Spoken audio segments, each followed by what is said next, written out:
Same, sir. Speaker, sir, honorable member has raised a question regarding question paper leak in last 7 years, 70 times.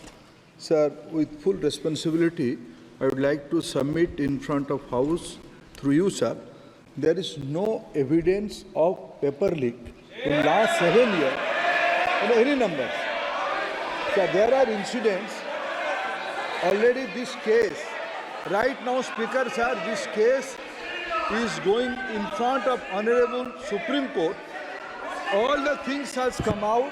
Every question has put in front of Supreme Court.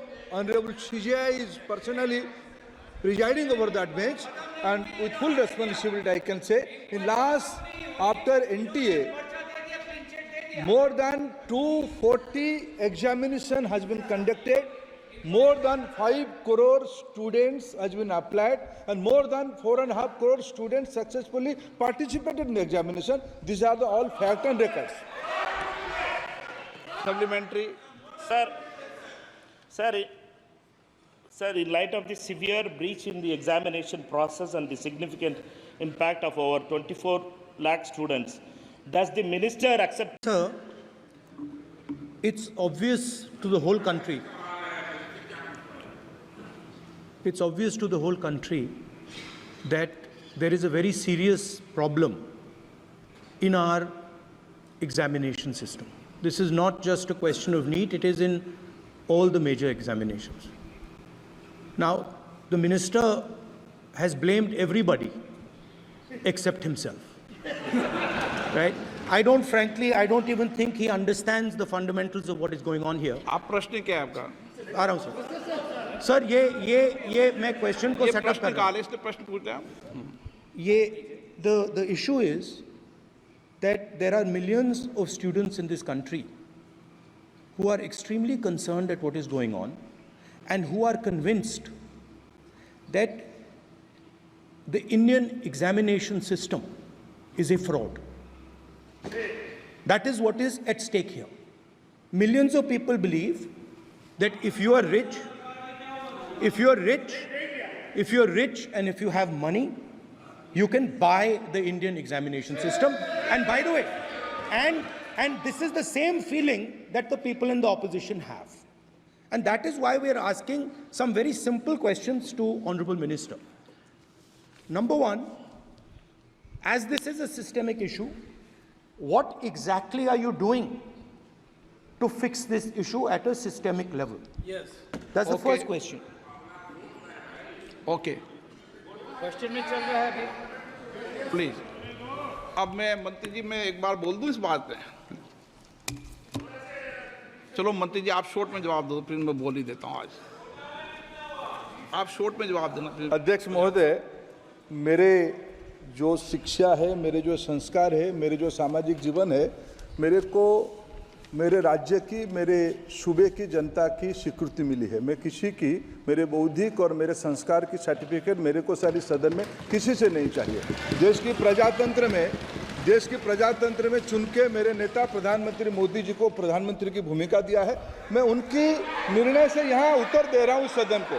बाकी ये कहना चिल्लाने से सच झूठ नहीं हो जाएगा साहब। ये जो कहा गया देश की अभी की एग्जामिनेशन सिस्टम रबिश है सर, इससे दुर्भाग्यजनक बयान देश की नेता प्रतिपक्ष का कुछ नहीं हो सकता है सर। मैं कठोर शब्द से इसको निंदा करता हूं।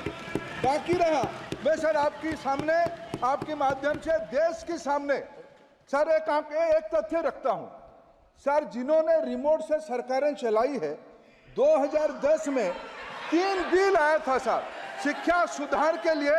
उन्हीं की पार्टी के नेता आदरणीय कपिल सिब्बल साहब 3 बिल लाए थे।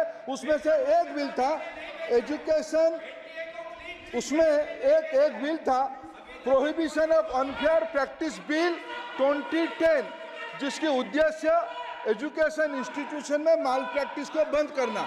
सर मेरे सरकार की हिम्मत है, अभी हमने पब्लिक एग्जामिनेशन की रेगुलरिटीज में बिल लाए, कानून बनाए। क्या मजबूरी था कांग्रेस पार्टी की? क्या मजबूरी था नेता प्रतिपक्ष की?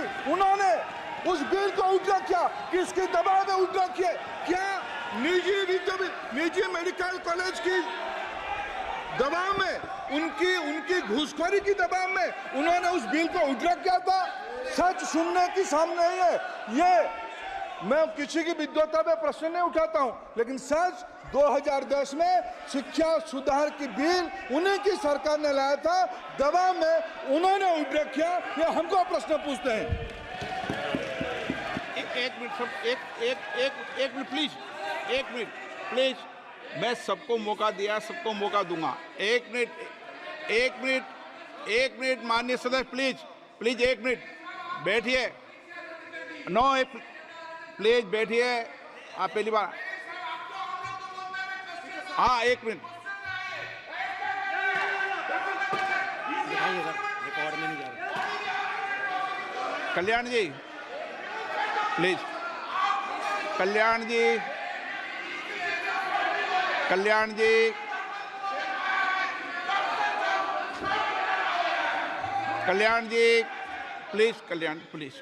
प्लीज 1 मिनट प्लीज, 1 मिनट सबको मौका दूंगा। 1 मिनट प्लीज, 1 मिनट।